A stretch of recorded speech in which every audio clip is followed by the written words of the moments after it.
Times network ద్వారా గుర్తించబడ్డ India's number 1 varicose veins hospital Avis ని సంప్రదించండి. నమస్తే, వెల్కమ్ టు సుమన్ టీవీ. నేను మీ సుమన్ టీవీ ఉషా. కోల్కతా ఇన్సిడెంట్కి సంబంధించి ప్రతి అప్డేట్ని ఎప్పటికప్పుడు మనకు అందిస్తూ ఉన్నారు హైకోర్టు అడ్వకేట్ రవీంద్రనాథ్ గారు. ప్రతి ఒక్కరు మా వీడియోస్ని చూసి ఆదరించి మాతో పాటు ముందుకొస్తూ జస్టిస్ కోసం పోరాడుతున్న మీ అందరికీ thank you so much. And especially కనుక మేము చూసుకుంటే అటాప్సీ రిపోర్ట్ ఎప్పుడైతే మేము చేశామో ఒక ఆడపిల్ల 3 గంటల పాటు ఎటువంటి నరక యాతన అనుభవించి ఉంటుందో, ఇంటర్నల్గా ఎలాంటి డ్యామేజ్ అయి ఉంటుందో ఆ రిపోర్ట్ వచ్చిన తర్వాత ఒంటిపైన 14 చోట్ల మానవ మృగంలా గాయం చేసిన ఆ గాయాల గురించి కూడా ఆయన మాట్లాడడం జరిగింది. అండ్ దాంతోపాటు జస్టిస్ కావాలని ఎవరైతే అడుగుతూ ఉన్నారో ఆ జస్టిస్ వైపుగా సుప్రీంకోర్టు ట్రయల్స్ ఎప్పుడైతే చేస్తుందో దానికి సంబంధించిన ఇన్ఫర్మేషన్ కూడా హైకోర్టు అడ్వకేట్ రవీంద్రనాథ్ గారు మనకి ఎప్పటికప్పుడు అందిస్తూనే ఉన్నారు. ప్రస్తుతం మనం చూసుకుంటే ఇందులో చాలా కీలక అంశాలు బయటకు వస్తూ ఉన్నాయి. ఇవాళ రిపోర్ట్ అసలు ఏ విధంగా ఉంది అండ్ దాంతోపాటు జస్టిస్ ఏ విధంగా ముందుకు తీసుకెళ్లే అవకాశం ఉంటుందన్న వాటిపైన హైకోర్టు అడ్వకేట్ రవీంద్రనాథ్ గారు ఉన్నారు. ఆయన అడిగి తెలుసుకుందాం. నమస్తే సార్. నమస్తే మౌషా. కోల్కతా ఇన్సిడెంట్ ఏదైతే ఉందో ఎన్నో ఎపిసోడ్స్ ఇన్ఫర్మేషన్ మీరు అందించడం జరిగింది. First of all thank you so much. ఇవాళ కనుక మనం చూస్తే ఏ విధంగా ట్రయల్స్ జరుగుతున్నాయి, పూర్తి ఇన్ఫర్మేషన్ ఏంటి, ఏ విధంగా జస్టిస్ జరిగే విధంగా ముందుకెళ్ళే అవకాశాలు ఉన్నాయంటారు? ఉష గారు, యాక్చువల్గా మనం అనుకున్నట్టుగా అటాప్సీ రిపోర్ట్ మనం అప్పటి నుంచి వీడియోస్ చేస్తున్నాం. దీనికి సంబంధించి జస్టిస్ అభయ పేరు మీదుగా జాతి యావత్తు ఆ సేతు హిమాచలం కూడా ముక్త కంఠంతో ఆ అమ్మాయికి న్యాయం జరగాలి, నిందితుల్ని ఉరితీయాలి అని ముక్త కంఠంతో ఆ సేతు హిమాచలం ప్రతి ఒక్కరు జాతి మత కుల లింగ వివక్ష లేకుండా ప్రతి ఒక్కరూ ముక్త కంఠంతో ఈరోజు కోరుకుంటున్నారు. ఈ జస్టిస్ కూడా డిలే కాకుండా ఎంత తొందరగా వీలైతే, ఎందుకంటే లేట్ అవుతున్న కొద్దీ సాక్ష్యాలను తారుమారు చేసే అవకాశం ఉంటుంది. రాజకీయ నాయకులు కావచ్చు, రకరకాల అదృశ్య హస్తాలు దీని మీద ఇన్ఫ్లుయెన్స్ చేసి జరగాల్సిన న్యాయం జరగకుండా లేట్ అయ్యే అవకాశం ఉందని ప్రతి ఒక్కరు తొందరగా కోరుకుంటున్నారు. ఇమ్మీడియట్గా ఈ విషయంలో మనం సుప్రీంకోర్టుని మనం అప్రిషియేట్ చేయాలి. జ్యుడిషియరీ ఎప్పుడు కూడా మేము మీకు అండగా ఉంటాం, ఈ జాతికి మేము అండగా ఉంటామని జ్యుడిషియరీ ఇంగైనటువంటి సుప్రీంకోర్టు, దేశంలో అత్యున్నత న్యాయస్థానటువంటి సుప్రీంకోర్టు, అది కూడా సిజేఐ గారి నేతృత్వంలో ఒక త్రిసభ్య కమిటీ ఫామ్ అవ్వడం, ఇమ్మీడియట్గా సుమోటోగా తీసుకుని ట్రయల్ స్టార్ట్ చేశారు. వాళ్ళు ఎప్పుడైతే స్టార్ట్ చేశారో ఇమ్మీడియట్గా వాళ్ళ యాక్షన్స్లో దిగి అటు సిబిఐ కానివ్వండి, ఫోరెన్సిక్ రిపోర్ట్కి, గవర్నమెంట్కి, అన్ని సెగ్మెంట్స్కి ఇందులో ఎవరెవరికైతే ఇన్వాల్వ్మెంట్ ఉంటుందో పోలీసులకి, లోకల్ పోలీసులతో సహా మనకి తెలిసినవి కొన్ని, మనకి తెలియనివి కొన్ని, మన సిజే చంద్రచూడ్ గారి నేతృత్వంలో జరిగేటువంటి ఏదైతే డెవలప్మెంట్స్ ఉన్నాయో త్వరితగతిన జరుగుతున్నాయి ముందు.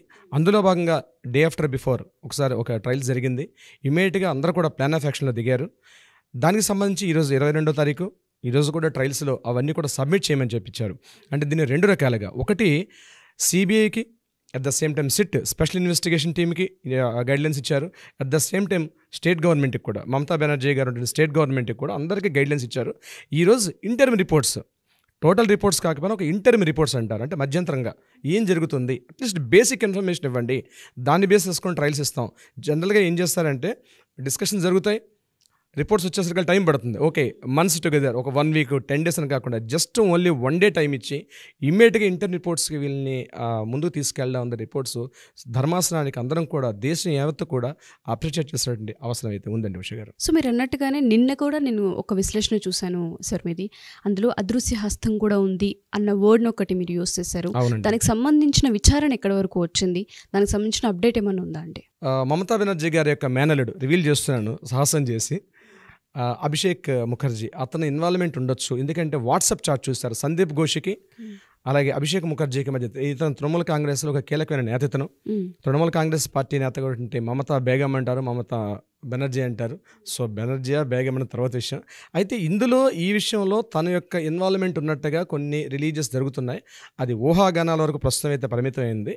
అది మనకు వస్తున్నటువంటి న్యూస్ రిపోర్ట్స్ ప్రకారం మనకి ఈవినింగ్ వరకు కొంత అప్డేట్ వచ్చే అవకాశం అయితే ఉంటుంది.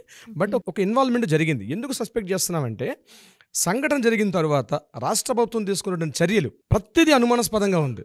ప్రతి చోట సందీప్ ఘోష్ తీసుకున్న నిర్ణయాలు అయితేనేమి, అంటే ఇమీడియట్గా ఎఫ్ఐఆర్ని నమోదు చేయడంలో డిలే చేశారు. అట్ ద సేమ్ టైం అక్కడ సంఘటనా స్థలంలో నుండి సాక్ష్యాలను రూపంపై ప్రయత్నం చేశారు. ఉదయం 6 గంటలకు ఇన్ఫర్మేషన్ తెలిసింది. ఫస్ట్ చూసిన వ్యక్తి ఎవరు ఇప్పటికీ తెలియట్లేదండి. ఎంటైర్ సెర్చ్ చేస్తున్నాం. ఈ సంఘటన ఉదయం 3 గంటల నుంచి 6 గంటల వరకు జరిగింది. అయితే ఫస్ట్ చూసిన వ్యక్తి ఎవరు, ఆ చూసిన వ్యక్తి ఇన్ఫార్మ్ చేస్తుంటారు ప్రిన్సిపల్ గారికి. అవునవును. ఆ 3 గంటల నుంచి 6 గంటలు జరిగిన తర్వాత 6 గంటలకు ఫస్ట్ చూసిన వ్యక్తి ఇన్ఫార్మ్ చేసిన తర్వాత 6 గంటల నుంచి 9 గంటల వరకు అంటే లోకల్ పిఎస్కి ఇన్వాల్వ్మెంట్ తలా అనే పోలీస్ స్టేషన్ పరిధిలోకి వస్తుంది కాబట్టి ఆ 3.5 అవర్స్లో సందీప్ ఘోష్ ఎవరెవరితో మాట్లాడారు, ఏమేం జరిగిందని ఇప్పటికీ అది మనకి పబ్లిక్లో తెలియట్లేదు. మేబీ అది కూడా రివీల్ అయ్యే అవకాశం ఉంటుంది. ఇదే కీలకమైనటువంటి ఆ 3 అవర్స్లో ఏం జరిగింది, ఆ 3 గంటల్లో ఏం జరిగిందని ప్రధానంగా ఆలోచిస్తున్న విషయం అనమాట. ఆ 3 గంటల్లో ఎవరెవరికి ఫోన్స్ వెళ్ళాయి. ఇక్కడ నేను అనుకుంటున్నాను ఇది పెద్ద పెద్ద నేతలతో జరిగిన సంఘటన, బహుశా రాజకీయ పునాదులు కూడా కదిలే అవకాశం ఉంది. ఆ 3 గంటల్లో జరిగిన సంభాషణ సందీప్ ఘోష్ గారికి ఎవరు అదృశ్య వ్యక్తి అని చెప్తున్నాం కదా, అది బహుశా ఇవాళ సాయంత్రం మనం రివీల్ చేద్దాం. ఆడియన్స్ అందరూ మనతో పాటు కనెక్ట్ అయితే అది 100% మనం తొందరగా అందరికన్నా ముందే చేసే అవకాశం ఉంటుంది. ఒక ఆడపిల్ల ఫస్ట్ ఆఫ్ ఆల్ ప్రతి ఆడపిల్ల కోరుకుంటూ ఉంటుంది జస్టిస్ కావాలి అని. ఒక కాలేజ్లోనే ఇటువంటి ఇన్సిడెంట్ జరుగుతుంది అంటే ఇంకా సెక్యూరిటీ ఎక్కడ ఉంటుంది? ఫస్ట్ పేరెంట్స్ ఇంటిని నమ్మి బయటికి పంపించి ఇంట్లో ఎంత బాగా నమ్ముతామో అదే కళాశాలల్లో అండ్ స్కూల్స్లో నమ్మి పంపిస్తూ ఉంటుంటారు. అటువంటి దగ్గర ఇట్లాంటివి జరుగుతున్నాయి అంటే అతి కిరాతకమైన ఇన్సిడెంట్ అని చెప్పాలి. అసలు ఊహించలేమండి, అసలు మాటలు లేవు, పదాలు వెతుక్కోవాలి. ఈ సంఘటన సంబంధించి ఇంత మనం డెవలప్ అయిన నాగరికత సమాజం, ఆ సంఘటనలో మనం పదాలు వెతుక్కోవాలి. ఆ సంఘటన గురించి ఇంకా సంఘటన అన్న పదం కూడా సరిపోదు, వేరే కొత్తగా పదాలు రాయాల్సి వస్తుందేమో. ఎన్సైక్లోపీడియా డిక్షనరీలో కూడా కొత్తగా పదాలు రాయాల్సి వస్తుంది ఇలాంటి దుశ్చర్యలకి. మీరు అన్నట్టుగానే ఇప్పుడు వైద్య రంగాల్లో మనం చూసుకున్న, విద్యా రంగాల్లో మనం చూసుకున్న ఈ యొక్క ఇన్సిడెంట్, ఈ పరిణామం వల్ల ఏమైనా చేంజెస్ వచ్చే అవకాశం ఏమైనా ఉంటుంది అంటారా? అంటే ఆ విధంగా సుప్రీంకోర్టు ట్రయల్స్ని ఏమైనా చేస్తుందంటారా? కొత్త వాటిని ఏమైనా పాస్ చేసే అవకాశం ఉంటుంది అంటారా? ఎగ్జాక్ట్లీ. దీని మీద all India institute of medical science ఈరోజు ఒక ప్లీ పెట్టారు సుప్రీంకోర్టుకి. మేము వర్క్ స్టేషన్లో మేము ఎక్కడైతే వర్క్ చేస్తున్నామో మా వర్క్ ప్లేస్లో హెల్త్ వర్కర్స్కి మాకు ప్రత్యేకంగా మాకు కొన్ని రిలాక్సేషన్స్ ఇవ్వండి. మా సెక్యూరిటీ పరంగా మేము పనిచేస్తున్నటువంటి మా ప్లేసెస్లో మాకు సెక్యూరిటీ కావాలి. అయితే దీని మీద already supreme court day before yesterday ఇచ్చినప్పుడు ఒక గైడ్లైన్స్ ఇచ్చారు. ఒక టాస్క్ ఫోర్స్ని ఇమీడియట్గా ఇంపోజ్ చేయమని చెప్పారు. ఒక టాస్క్ ఫోర్స్ ఒక 10 మంది సభ్యులు ఉన్నటువంటి ఒక కమిటీని ఏర్పాటు చేసి ఆ కమిటీ సభ్యులతోటి ఒక బాడీ ఫామ్ చేసి 2 months టైం ఇచ్చారు.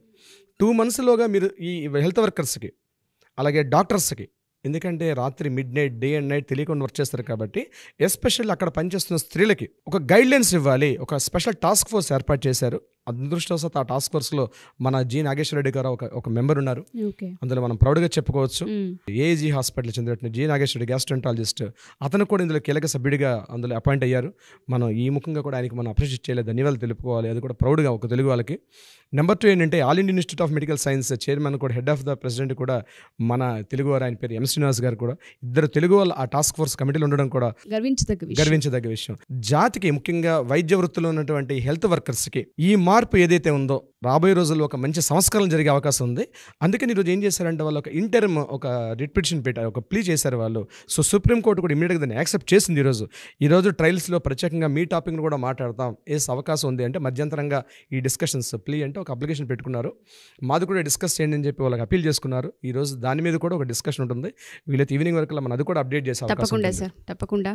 ఫస్ట్ ఆఫ్ ఆల్ మీకు థ్యాంక్ యూ సో మచ్. ఎందుకు అంటే హైకోర్టులో నాకు తెలుసు బిజీ ఉంటూ ఉంటారు, మీకు సంబంధించిన వర్క్స్ కూడా ఉంటుంటాయి. బట్ ఈ కేసుకి సంబంధించి కోల్కతా ఇన్సిడెంట్ ఒక ఆడపిల్ల తండ్రిగా ఏ విధంగా అయితే ఆలోచిస్తూ ఉంటారో ఆ ప్లేస్ని మీరు తీసుకొని అమ్మాయికి జస్టిస్ జరిగే వరకు ప్రతి అప్డేట్ని ప్రేక్షకులకి అందించి జస్టిస్ వాళ్ళ సైడ్ నుంచి కూడా రావాలి, వాళ్ళు కూడా అడగాలి ప్రభుత్వాలని. దాంతోపాటు పాలనలో ఉన్న ఏవైతే యాక్ట్స్ ఉంటాయి వాటిని మన వైపు అనుకూలంగా మార్చుకునే విధంగా నోరు తెరిచి అడిగే విధంగా ఇవాళ మీరు చేశారు. Thank you so much. And justice వచ్చే వరకు పోరాడదామి. అండ్ దాంతోపాటు ఆడియన్స్ ఎవరైతే చూస్తున్నారో ప్రతి ఒక్క ఆడియన్స్ #జస్టిస్ అభయ అని ప్రతి ఒక్కరు టైప్ చేయండి. And thank you so much. ఇంకా పూర్తి వివరాలు ఈవినింగ్ వరకు అసలు ఏం జరగబోతుంది అండ్ దాంతోపాటు ట్రయల్స్ ఏ విధంగా ముందుకెళ్తుందన్న వాటిపైన అప్డేట్స్ ఇద్దాం. Thank you sir. Thank you so much.